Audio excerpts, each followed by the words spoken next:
Nessa videoaula, então, vamos avançar sobre o período do Renascimento, trazendo outros 3 momentos desse período, encerrando assim essas videoaulas que enfocam o panorama da evolução histórica das formas de representação teatral.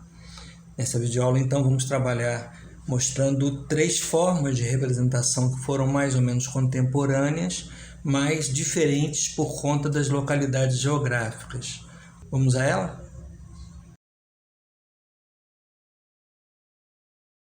Siglo de Ouro Espanhol, Espanha, século XVI e XVII.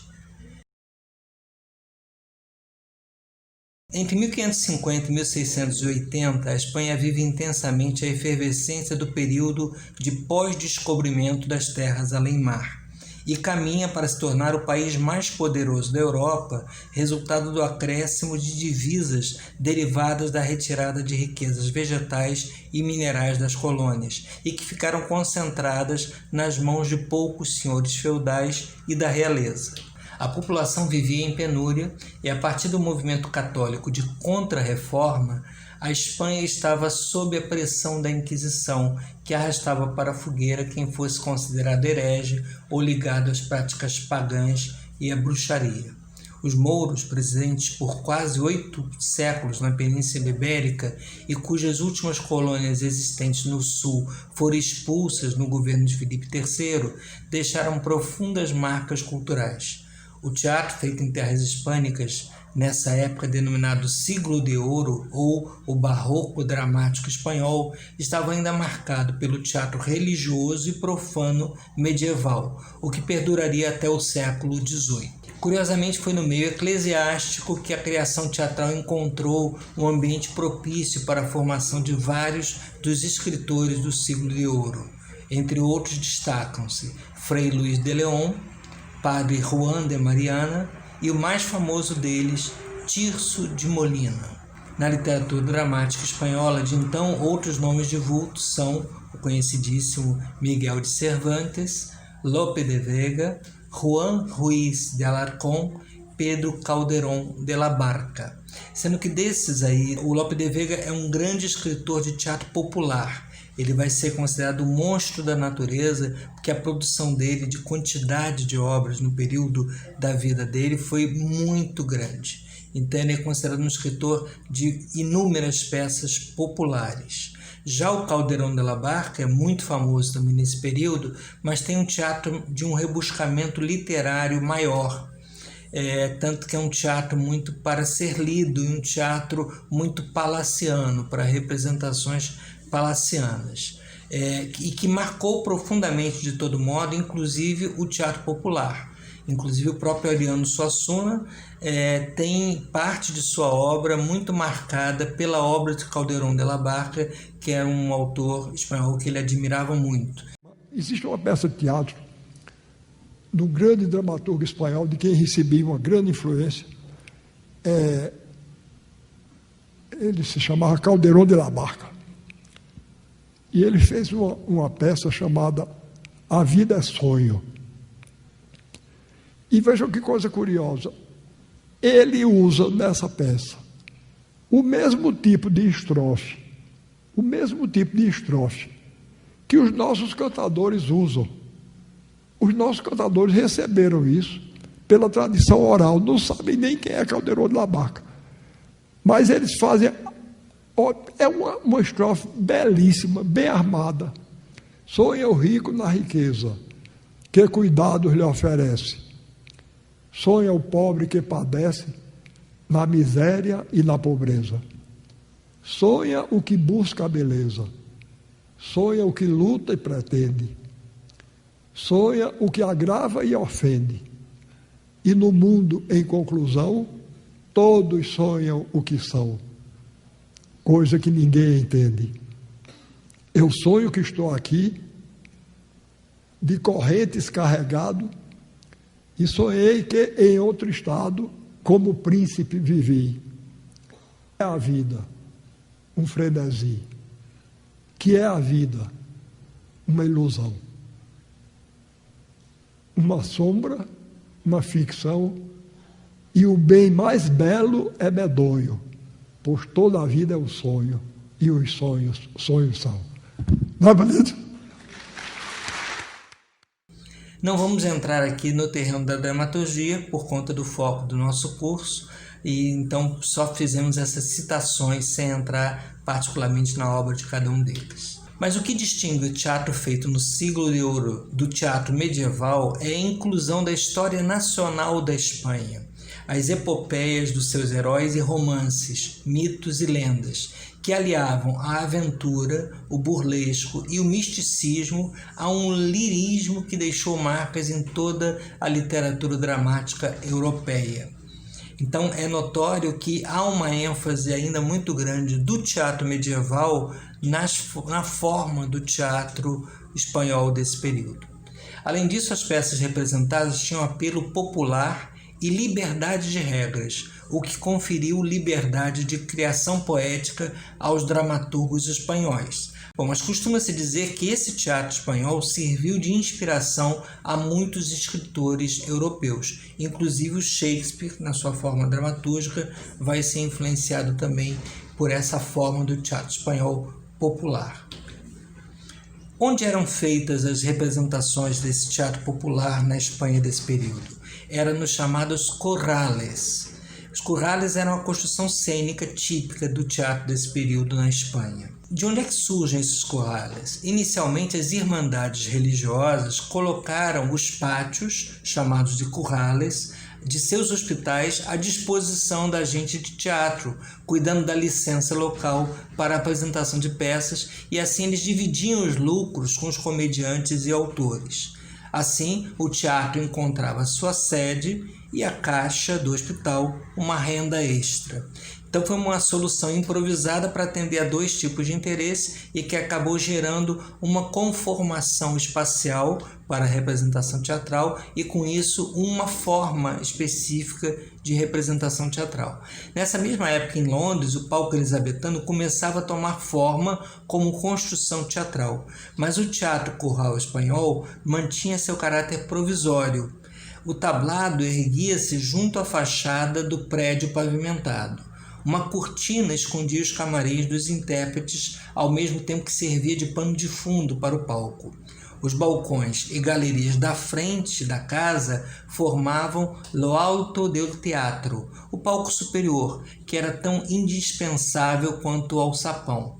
Nesse sentido, a gente vê aí uma permanência de uma estrutura espacial do palco medieval, aquele palco de 3 camadas, de 3 andares. O céu, a terra, né, o plano dos viventes, e o inferno.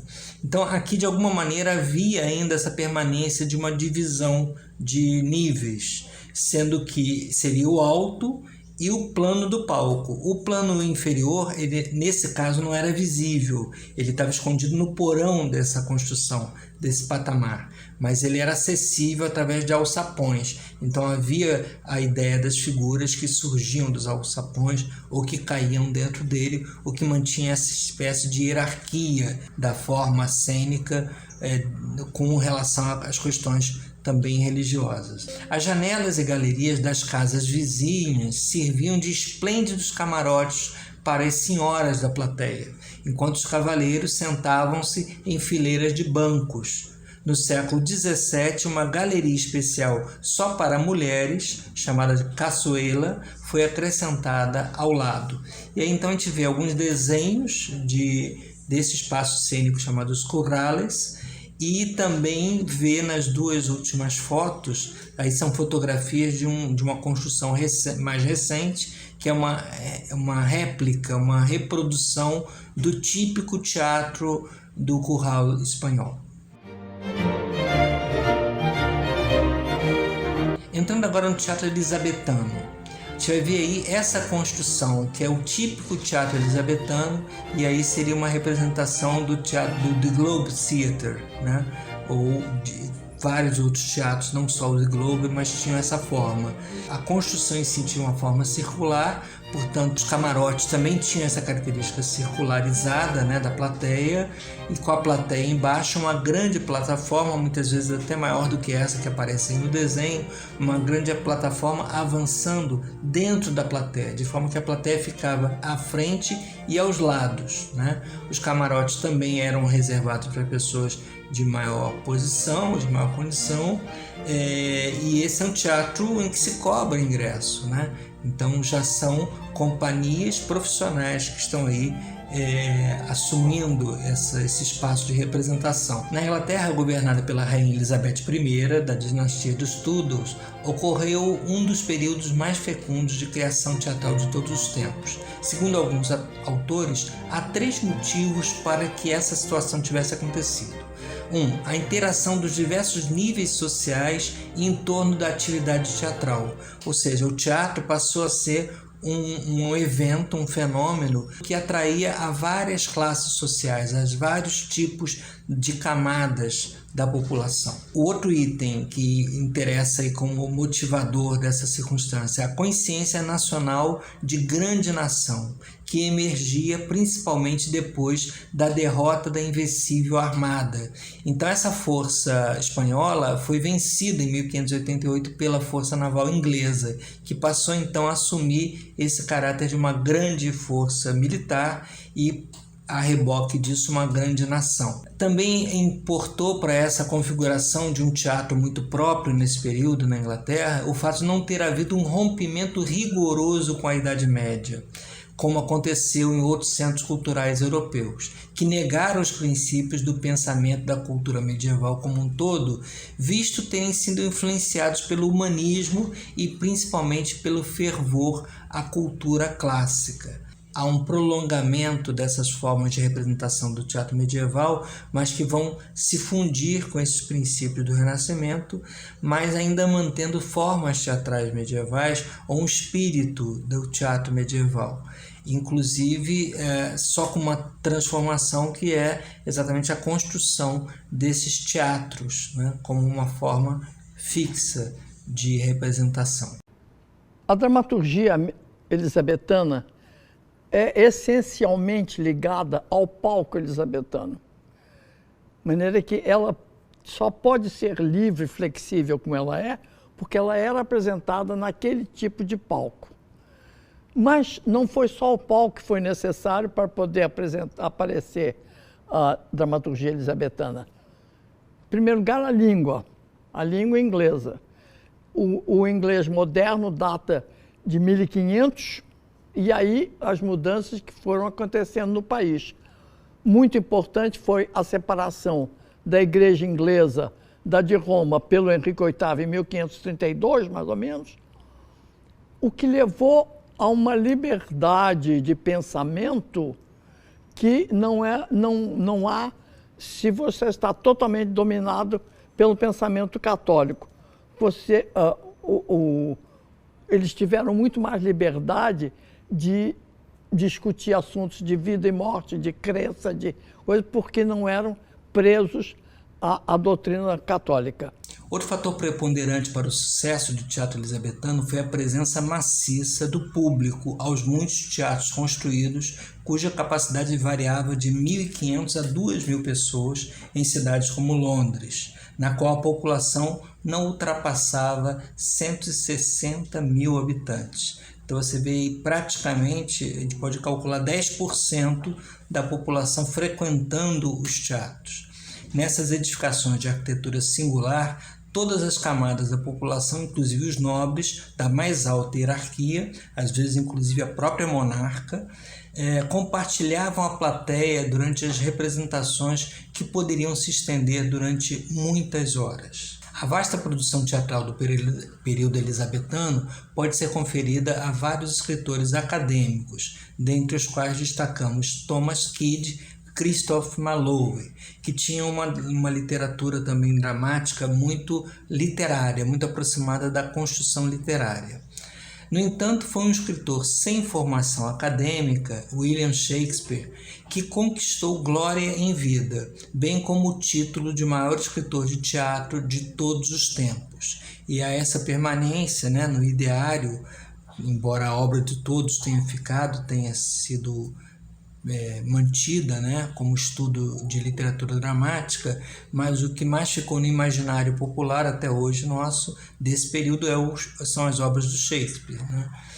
E isso talvez tenha a ver com a questão que a gente tem trabalhado, a relação entre textocentrismo e teatralidade, porque a obra, especificamente a do Shakespeare, é uma obra construída para a cena. É uma obra muito difícil de ser decodificada como leitura, simplesmente. Ela é uma obra que foi feita para ir à cena propriamente. E a isso ajuda a própria conformação espacial do teatro elisabetano. As várias plataformas, os vários níveis, os vários nichos de representação cênica ajudam com que aquelas histórias que não tinham uma unidade de tempo, de espaço e de ação.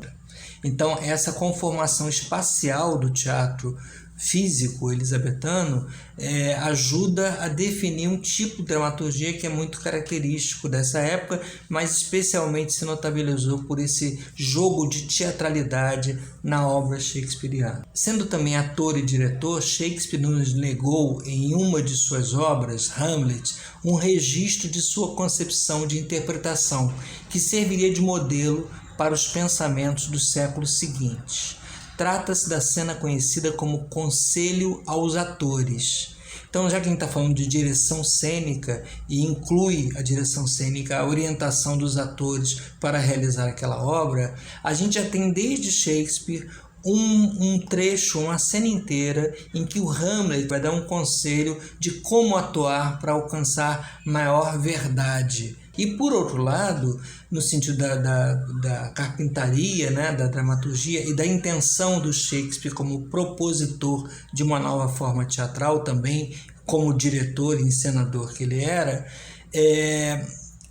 nesse registro de como atuar bem, não só o Hamlet fazendo a sua trama funcionar, como é o próprio Shakespeare nos dando uma dica, né, de como era para ele a atuação, como deveria ser a representação do ator. E para ilustrar isso, vamos ver um trechinho do filme Hamlet, do Laurence Olivier, um filme ainda em preto e branco, um clássico do nosso cinema, que ainda tem uma roupagem do cinema muito carregado da ênfase do teatro. Speak the speech, I pray you, as I pronounced it to you, trippingly on the tongue. But if you mouth it, as many of your players do, I had as lief the town crier spoke my lines. No, do not saw the air too much with your hand thus, but use all gently. For in the very torrent, tempest, and as I may say, whirlwind of your passion, you must acquire and beget a temperance that may give it smoothness. Oh, it offends me to the soul to hear a robustious, periwig-pated fellow tear a passion to tatters, to split the ears of the groundlings, who for the most part are capable of nothing but inexplicable dumb shows and noise. I would have such a fellow whipped, that out Herods Herods. Pray you avoid it. I warrant your honor.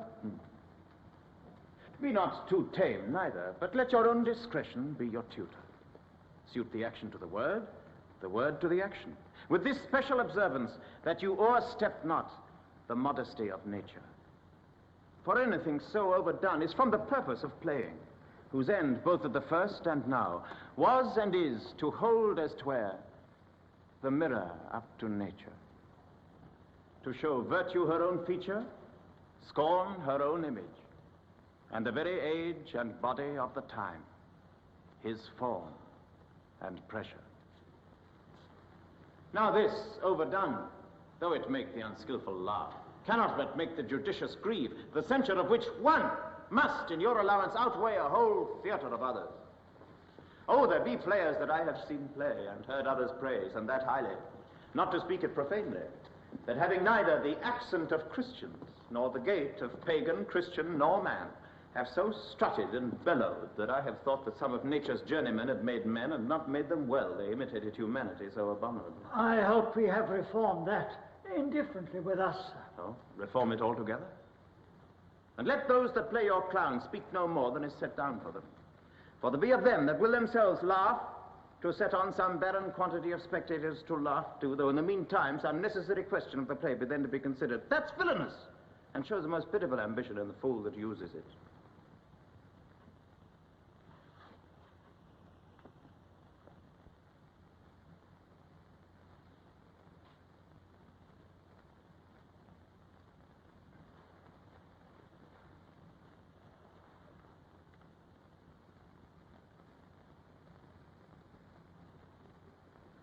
Go, make it ready.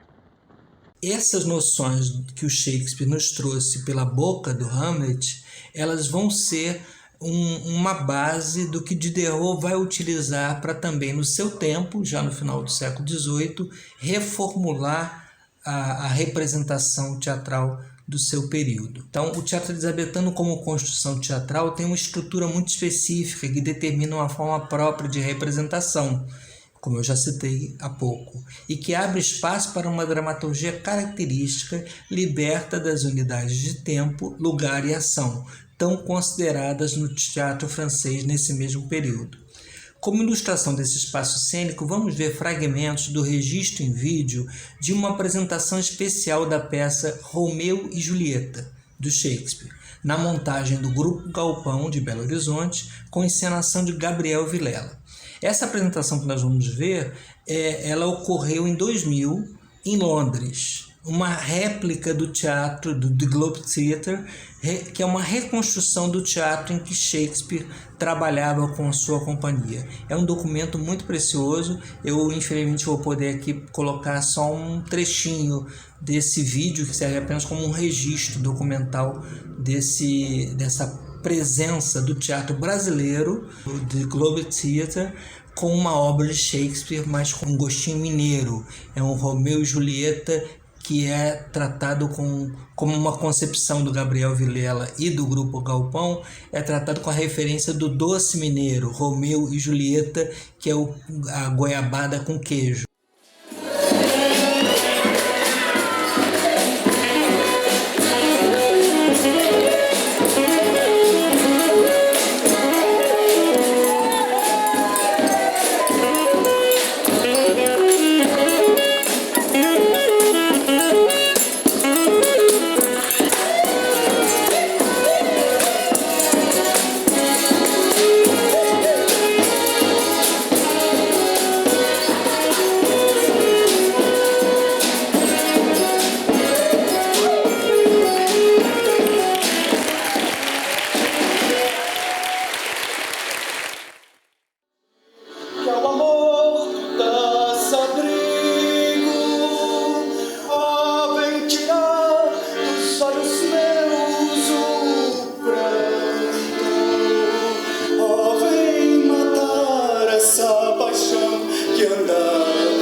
Amanhã arranja um meio de dormir e só. Toma este frasco e quando estiveres deitada, bebe todo o licor que ele contém. Teu pulso, cessando o ritmo compassado, deixará de bater. Teus membros ficarão como os de um morto, rígidos e frios. E sob essa aparência enganosa de morte, tu permanecerás 42 horas. Depois despertarás. Neste meio tempo, Romeu, a quem por carta comunicarei o nosso plano, chegará aqui. E nesta mesma noite te levará consigo para Mantua. Mandarei um irmão a Mantua a toda pressa levar minha carta a teu esposo.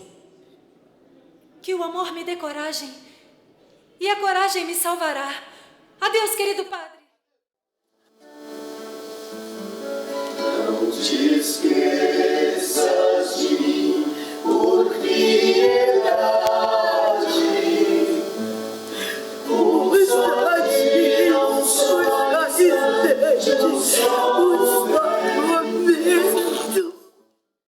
Vamos, nojento guia, piloto alucinado, atira de uma vez teu barco fatigado pelos trabalhos do mar sobre os rochedos fragorosos.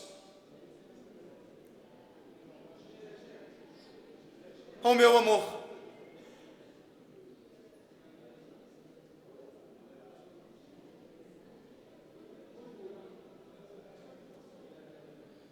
esse veneno é eficaz. Eu morrerei num beijo.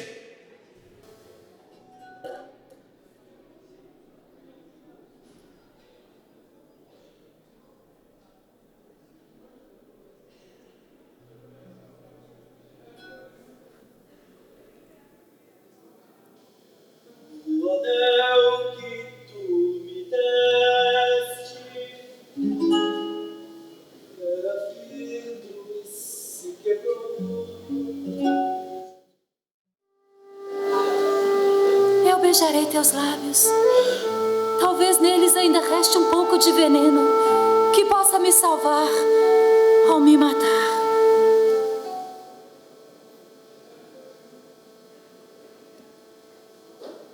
Como teus lábios ainda estão quentes.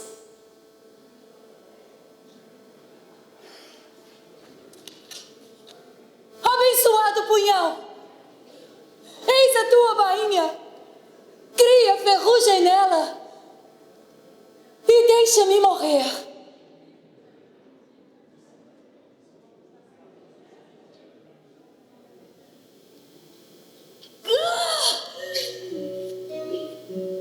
Oh, minha flor,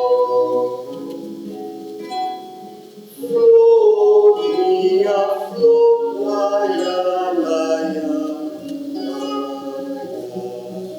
O anel que tu me deste era vidro e se quebrou.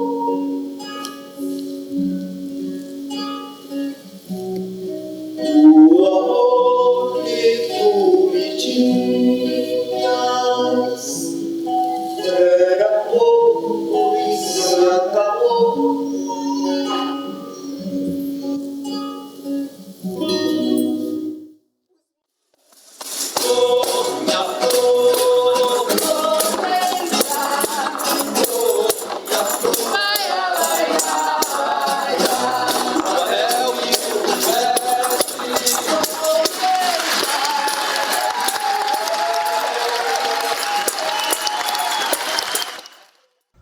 Essa representação do Romeu e Julieta é uma delícia e é um exemplo de concepção que não está intrincada no texto teatral.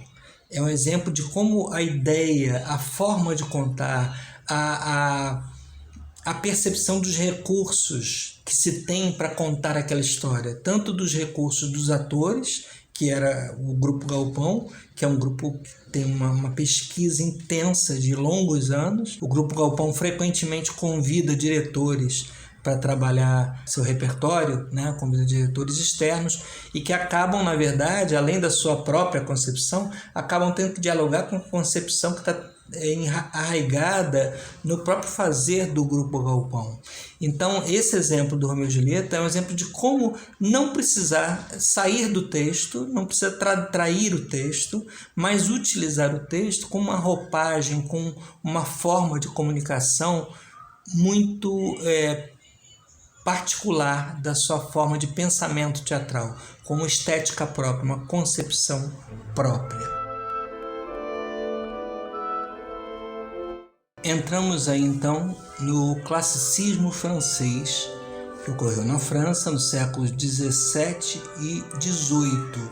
Na França de Luís XIV, chamado Rei Sol, sob o comando de Cardeal Richelieu e da Academia Francesa, fundada em 1629, o extremo cuidado para criar uma obra que chegasse à perfeição formal levou os teóricos a estabelecerem regras precisas para a escrita de uma peça teatral. Dessa maneira, os autores necessitavam segui-las à risca, sob pena de serem alvos de contundentes e desastrosas críticas e que poderiam, inclusive, pôr fim a uma carreira artística. O motivo pelo qual os franceses cercaram a criação artística teatral com tantas regras foi o de imprimir a marca renascentista de voltar o olhar para a antiguidade clássica greco-romana, buscando restaurar o modelo aristotélico da tragédia e da comédia. Tal restauração do período greco-romano deveria refletir os ideais de ordem, lógica, equilíbrio, contenção, refinamento, bom gosto e decoro. Que regras seriam essas? É vedado o uso na tragédia de qualquer trivialidade, frivolidade ou efeito cômico. A tragédia passa a lidar exclusivamente com personagens de elevada condição social e moral, e a comédia com os de baixa condição. A linguagem da tragédia deve ser elevada, enquanto a da comédia coloquial. A lei das 3 unidades, tempo, lugar e ação. Todas as peças devem ser escritas em 5 atos, cada um deles composto de 4 a 7 cenas. Vê aí que é um retorno a uma forma de divisão da dramaturgia, da peça teatral, que remonta à tragédia grega. Cada ato deve ser encerrado com a solução de uma etapa da ação, ou com a introdução de uma nova intriga, novamente a estrutura clássica da tragédia grega. A tragédia deve obrigatoriamente abrigar um herói de comportamento nobre, que é levado à infelicidade pela ação de uma paixão incontrolável. A tragédia deve ser útil na medida em que advoga preceitos morais e mostra a destruição do vício. Essa demanda por justiça poética ilustra a preocupação didática do movimento. Então, esse classicismo francês, apesar de retomar aqueles princípios gregos e romanos, ele não traz a ideia do debate amplo das ideias. Ele utiliza a ideia da contenção grega como uma função moralizante. Foi na época do classicismo francês que luxuosos edifícios teatrais foram construídos, como no caso da França, o Hotel de Bourgogne, o Petit Bourbon, o Théâtre du Marais e o Palais Royal, para acolher a suntuosa corte de Luís XIV, formadora do público que apreciava as também majestosas representações trágicas. Então você vê aí algumas imagens, alguns desenhos do tipo de construção de teatros palacianos, Eram praticamente salas ou dentro de palácios mesmo. O próprio teatro do Palácio de Versalhes tinha um teatro dentro dele como forma de entretenimento dessa nobreza. E mesmo cerceado por tantas regras e exigências, esse período deixou um precioso legado trágico. Aí nós temos um destaque para 2 autores que eram mais ligados à literatura dramática, ou seja, o teatro para ser lido praticamente, com um grande apego às tragédias no estilo das tragédias gregas, atendendo a todos esses critérios, essas regras. De alguma maneira, até o próprio Racine foi um dos que ajudou a construir esse tipo de regra da dramaturgia. Então é o Pierre Corneille e Jean Racine, 2 nomes que são icônicos do teatro dessa época, mas mais voltados para a tragédia. Agora, na comédia, o grande nome do classicismo francês foi Jean-Baptiste Poquelin, o Molière, aplaudido por todas as camadas da população e prestigiado sobretudo pela aristocracia e pelo próprio Luís XIV. Na sua obra, Molière mescla vários gêneros, inclusive o modelo da comédia greco-romana, porém é herdeiro direto da comédia popular italiana, a comédia dell'arte, tendo sido inclusive discípulo do ator italiano Tiberio Fiorilli, notório intérprete de Arlequim. O Molière desde cedo frequentava as praças, as feiras, vendo aquele teatro de feira, que era nada menos do que o teatro da comédia dell'arte. Durante 12 anos, com sua trupe em carroções abarrotados de cenários e figurinos, Molière percorreu as estradas da França, primeiramente como ator e depois também como escritor da companhia. Em 1658, já estabelecido em Paris, Molière representou no Louvre para o rei e sua corte. A partir de então, tornou-se protegido de Luís XIV, de quem recebeu patrocínio para si e para a companhia, composta por atores oficiais. Então, mais uma vez, a gente vê aí, com esses 3 exemplos de formas teatrais que têm algumas consonâncias, né, mas que são bastante específicas, inclusive pela localidade em que se encontra, a gente vê como a representação teatral, como eu tenho afirmado, é sempre a solidificação de conceitos morais, estéticos, padrões éticos, inclusive, daquelas sociedades onde elas se desenvolvem.